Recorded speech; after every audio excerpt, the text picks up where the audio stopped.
Bilirsiniz ki, bizim ev 2 mərtəbəlidir. Bu da isə 1-ci mərtəbəsidir. Həm də ki, biz 2 mərtəbəli evi tikəni, icad edənin hər birini, yəni yada salmışdıq bütün nəsil kökünü, amma gəl ki, bunu nə silib süpürüb qurtarmaq bilmir, nə pərzə çatdıra bilirsən, nə xalça çatdıra bilirsən.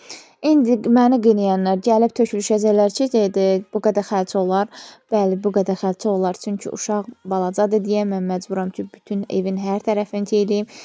Çünki hər tərəfin evin hansı köşəsində uşaq oturacaq ona görə bilmədiyim üçün məcburam ki, bütün hər yeri xalçalayım ki, soyuq olmasın. Çünki aşağı evdir deyə, yerə yaxındır deyə hər zaman soyuq olur. Ona görə də beləncə hər tərəfi necə deyir, xalçaladım. Nəysə, bəyəndinizsə takib etməyi, fikirlərinizi də bildirməyi unutmayın. Gələn vloqlara qədər hələlik xoş izləmələr.